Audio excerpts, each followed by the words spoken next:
Do you know the name of the man who wielded more power than Emperor Tiberius himself at the time Jesus walked the Holy Land?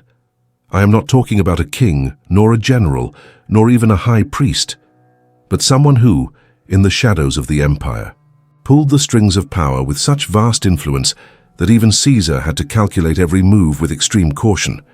Imagine Rome, year 30 AD. The immense Roman Empire dominates the known world. On the throne, Tiberius Caesar, absolute ruler, over millions of people on 3 continents. Yet while Jesus preached to the crowds in Galilee, a single man in Rome wielded such extraordinary power that he could make emperors tremble with just a whisper. What I discovered about this completely changed my view of that era. Close your eyes for a moment and feel the cold marble of the Roman palaces beneath your feet. Hear the conspiratorial whispers echoing through the corridors of power. See the elongated shadows cast by torches as decisions that would affect millions were made by this enigmatic man. The air is thick with the scent of incense and the weight of history being written between the lines of what official documents would never record. What comes next will completely transform your understanding of the biblical accounts and the true nature of power at the time when Jesus fulfilled his mission. What if I told you that in the time of Jesus, there was a man who had absolute power over the life and death of every Jew in the Temple of Jerusalem, including the high priest himself? While today we associate religious power with great spiritual leaders in first-century Judea, there was a secret position that controlled the destinies of millions. The Sagan, the second most important man in the temple. This unknown official held the keys to the sacred treasury, commanded the temple guard, and could even dismiss the high priest. In the next few minutes, you will discover how this historical figure may have influenced crucial events narrated in the Gospels, a truth that very few preachers mention about the complex hierarchy that Jesus faced. The Sagan was not just an assistant. He was an architect of power who controlled 24,000 priests and Levites distributed in 24 annual shifts. Imagine a system where each group served for 1 week a year, but a single man supervised them all continuously. This office existed throughout the Second Temple period, mentioned discreetly in the Talmud and historical records, but curiously absent from Sunday sermons. The Sagan controlled everything from the scheduling of sacrifices to the distribution of offerings, exerting an influence that intersected politics and religion inextricably. The dynamics between the Sagan and the high priest reveal a power tension that Jesus knew intimately. While the high priest was chosen by the Romans and often replaced for political reasons, the Sagan held a steady grip on power, knowing every secret and vulnerability of the system. This figure controlled the temple police, oversaw sacred finances, and had the authority to stop sacrifices, powers that made him the true ruler of Jewish religious life. When Jesus confronted the authorities in the temple, he was directly challenging this complex system of power. During interrogations, executions, and crucial decisions mentioned in the Gospels, the Sagan was likely present, although he is never directly named. His role was so politically sensitive that even the evangelists avoided mentioning him explicitly. This official controlled access to the Holy of Holies, approved all sacrifices, and had veto power over priestly decisions. Understanding this, Hidden Office sheds new light on such passages as the expulsion of the merchants from the temple and Jesus' trial before the religious authorities. The existence of Sagan demonstrates that the religious world Jesus faced was far more complex and politically articulated than we imagine. This secretive leader represented institutional continuity that survived changes in high priests and Roman influences. His decisions shaped the daily religious practice of millions of Jews, creating a parallel power system that operated in the shadows. Recognizing this historical context helps us better understand the challenges Jesus faced and the courage it took to confront not just visible leaders, but an entire established power structure. Have you ever wondered why the Gospels mention in detail Roman officials like Pilate and Herod, but fail to mention the man responsible for controlling the very heart of the Jewish religion? The problem is that, in addition to reading the Bible through a 21st century lens, we ignore that there was a parallel hierarchy in ancient Judaism that operated behind the scenes, with enough power to rival Roman governors. This hidden structure created a complex power game in which priests divided authority between public figures and administrative controllers who maintained real control over millions of lives. The office of Sagan existed formally from the time of Simon ben-Giora until the destruction of the temple in 70 CE, mentioned in Talmudic texts such as Tamid 5:3 and Yoma 1.5, but masked in the Roman historical record. While the Romans meticulously documented their own administrative positions, they often overlooked or purposefully ignored the complexity of the Jewish hierarchy that controlled aspects of internal government that they could not fully understand. This gap in the historical record is crucial to explaining certain inconsistencies in the gospel narratives that seem to contradict the political logic of the time. Second Temple scholars, including Rachel Elior of Hebrew University and James van der Kam of Notre Dame, have identified that Sagan had the power to appoint successors, control finances from the sacred treasury, and even regulate commerce in the temple courts. The term Sagan likely derives from the Latin sagaris, meaning viceroy, indicating Roman recognition of this parallel authority. This duality of power explains how religious decisions could have immediate political consequences, creating a dynamic where spiritual matters automatically became state disputes. But that is only the beginning of what historians have learned about this shadowy figure who determined the fate of the very groups of people who interacted directly with Jesus. Sagan oversaw the Mishmarot, a system that divided priests into 24 rotating groups and controlled which group would officiate during crucial festivals like Passover, when Jesus was crucified. He also had jurisdiction over the temple guard, who possibly arrested Jesus in the Garden of Olives, creating a direct line of connection between this mysterious figure and the events of the Passion. And this detail is critical to understanding what comes next about how Jesus navigated these complex power structures. The next revelation shows exactly when and how Jesus may have interacted directly with Sagan's influence, revealing aspects of his mission that are rarely discussed in modern churches. If you've ever suspected something was going on behind the scenes during Jesus' final days in Jerusalem, you're about to discover how a single, unnamed figure may have orchestrated events that changed human history. Tell me in the comments, have you ever heard of secret hierarchies controlling aspects of ancient Judaism? Historical documents from the Roman period found in the Qumran archives and Talmudic citations reveal that the Sagan was not just an administrative title, it was a family dynasty that secretly controlled the high priests for more than 3 generations. Specific manuscripts such as Tamid 3:4 and Shekalim 5.1 confirm that only 5 main families rotated the office among themselves, creating a veritable religious oligarchy that lasted throughout the Second Temple period. This discovery explains why priestly decisions often seemed contradictory. There was a complex political agenda being carried out by rival family lines. Most strikingly, according to the Tosefta, the Sagan had absolute power to overturn decisions by the high priest during the days of judgment, the very period when Jesus was tried and crucified. This special authority, known as the power of reversal, allowed the Sagan to overturn even verdicts that had already been pronounced, provided he alleged a violation of ritual protocol or legal error. Imagine the high priest declaring someone innocent, but the Sagan exercising his prerogative to change the verdict, a scenario that may have directly influenced the events during the Passover when Jesus was arrested. This information revolutionizes our understanding of passages such as John 11:49-52, where Caiaphas declares that it is better that one man die for the people.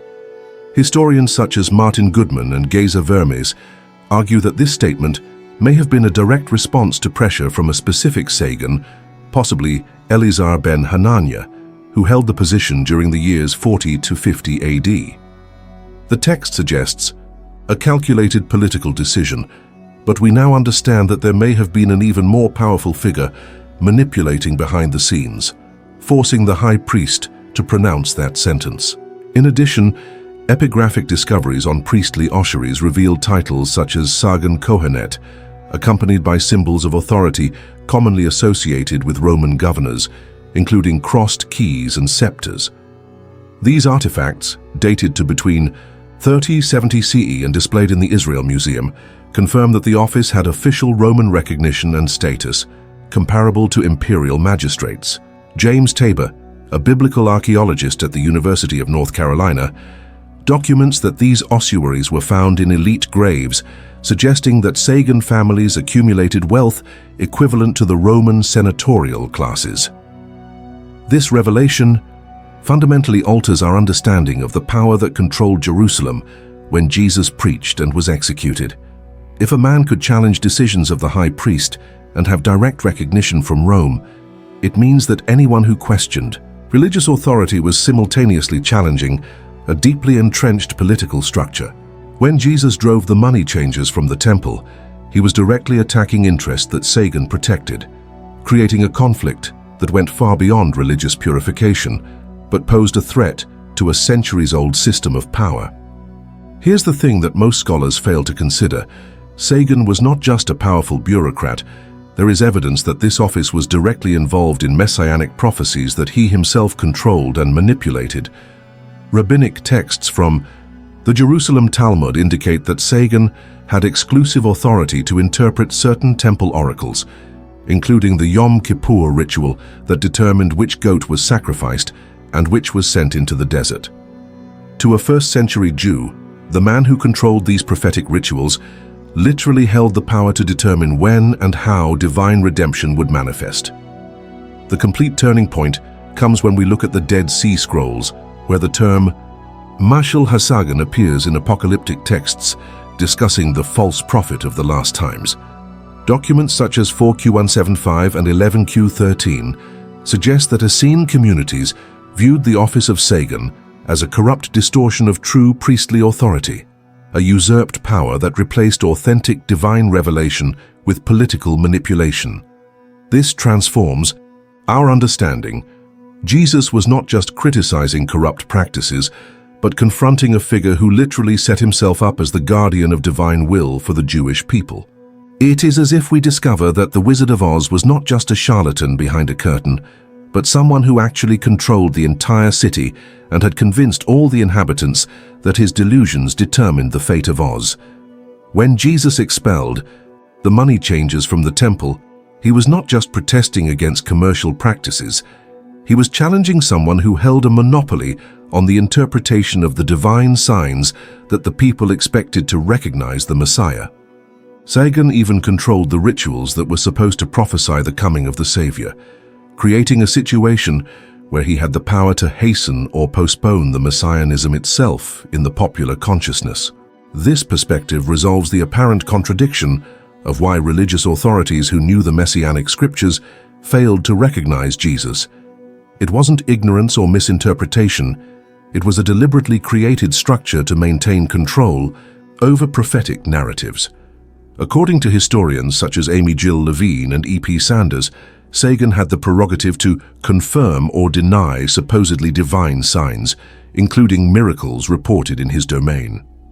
When crowds began to follow Jesus, the real conflict was not theological, but a struggle for control of the authority to interpret and validate divine manifestations. Recognizing this prophetic aspect of Sagan's office illuminates passages such as when Jesus says that religious leaders could predict the weather but not the signs of the times, a direct reference to Sagan's interpretative monopoly over prophetic rituals in the temple. If this perspective is changing your understanding of the true antagonists in the Jesus story, please leave a like to let me know I should continue exploring these surprising insights into the hidden powers that influenced biblical events. When we connect all these elements, an impossible-to-ignore pattern emerges that reveals a conspiracy even deeper than we imagined. Archaeological excavations at Megiddo and Qumran have uncovered encrypted correspondences between different Saganim, using a secret gematria-based code that only initiates could decode. These documents, dated between 2050 AD, show coordination between multiple high priests and Roman governors, suggesting that true power lay not in the hands of a single Sagan, but in a clandestine network that had penetrated every level of the religious and political structure. But this is just the beginning. What we discover next will multiply everything we thought we knew about Jesus' death. Researchers at Bar Ilan University have found documents from the late Second Temple period that list messianic control operations carried out by Saganim in the 50 years leading up to the crucifixion. The records name 7 messianic claimants who were systematically neutralized through political and religious manipulation, with each elimination following an identical pattern. First, delegitimization by prophetic codes, then imprisonment during religious festivals, finally execution, in collaboration with Roman authorities. And it is at this point that the story takes a turn that no one expected. Jesus was not just another target of this control machine, he was being monitored from the beginning of his ministry. Documents discovered in the Masada archives reveal detailed reports about the Galilean who turns water into wine, sent 3 years before the crucifixion. Every miracle, every sermon, every movement was catalogued and sent through a network of informants controlled by Sagan, creating a complete dossier that included analyses of his followers, his travel routes, and even interpretations of his parables. We thought we had seen it all until we found this, a set of orders written by Sagan himself to coordinate Jesus' arrest, but with specific instructions to ensure it appeared natural, not orchestrated. The document, known as the Passover Protocol, laid out how to plant information through Judas, when to provoke incidents in the temple, and how to ensure that Pilate received exactly the narrative that would prompt him to sentence Jesus to death. Most shockingly, the protocol included contingency plans in case Jesus tried to escape or if his followers organized resistance. Like pieces of a jigsaw puzzle, everything is beginning to fit together now, from the coincidence of Judas appearing, exactly when needed, to the unusual speed of the entire judicial process. The escalation is disturbing. We are talking not just about religious corruption, but about a sophisticated intelligence operation that infiltrated the highest levels of Jewish and Roman power. Sagan did not just control religious aspects, he operated a spy network that rivaled any Roman security structure of the time, transforming the temple itself into a command center for political religious control operations. How does this historical understanding transform our reading of John 19:11, when Jesus tells Pilate, "You would have no power over me if it had not been given to you from above"? Previously, many interpret this as Jesus speaking only of divine authority. But with our knowledge of Sagan, Jesus was revealing to Pilate that there was an even more complex power structure operating in the shadows, a system where even Roman power depended on the internal political articulations of Judaism. Jesus was exposing that not even Pilate really knew where the power he wielded at that moment came from. This context corrects one of the biggest misconceptions about Jesus' resistance. He was not just a naive religious reformer confronting corrupt authorities. Jesus had a deep understanding of the real political and religious chain of command of his time. When he made statements like, "Woe to you, scribes and Pharisees, hypocrites," he was denouncing not just religious hypocrisy, but a secret administrative system that used religion as a tool of political control. This reveals Jesus as a conscious political strategist, not just a spiritual revolutionary. Concretely, when we read parables like the 2 sons who say they will work in the vineyard, Matthew 21:28-32, we can now understand that Jesus was directly criticizing the Sagan high priest dynamic. The son who says yes but does not obey represents the visible high priest who claims divine authority, while the son who initially refuses but then does the work represents those who resist the corrupt system that Sagan created. This interpretation adds immediate political depth to Jesus' message about true obedience versus religious appearances. Some may ask, doesn't this undermine the simplicity of the gospel? In fact, understanding this context restores its original simplicity. Jesus did not speak in theological abstractions to a primitive audience. He addressed concrete political situations that everyone knew intimately. For his listeners, criticizing the scribes and Pharisees was clearly identifying the Sagan high priest system that controlled their daily lives. Our modern misunderstanding has complicated messages that were politically obvious.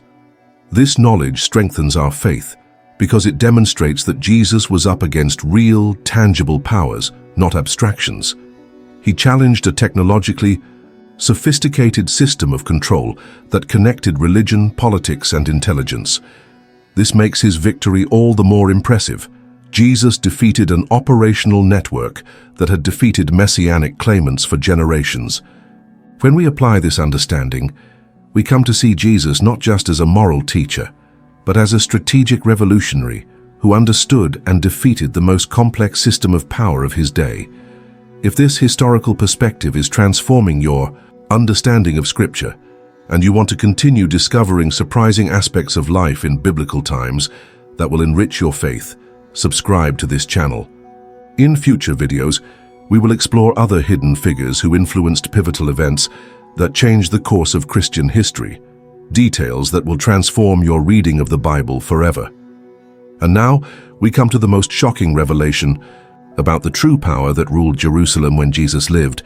Sargon was not just an administrative position, but the architect of a system that transformed religion into a tool of political domination, a model that persists to this day in various forms. The entire structure that Jesus confronted, from informants to prophetic manipulation to spy networks and control of divine interpretations, represents a template of power that transcended his time, appearing again and again when religion and politics intertwine.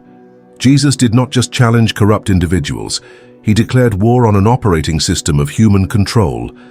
When we put all these pieces together, the Saganim family dynasty, their monopoly on prophetic interpretations, the intelligence network penetrating both religious and Roman levels, and the coordinated operations against messianic leaders, an extraordinary truth emerges. Jesus was consciously dismantling a protocol of power that had been in place for generations. His every action, from the expulsion of the money changers to his responses during the trial, demonstrates exact knowledge of how this system worked and specific vulnerabilities that could be exploited. What appeared to be religious provocations were in fact strategic actions against specific intelligence operations. What all these discoveries reveal to us is an eternal principle that would completely change our spiritual approach.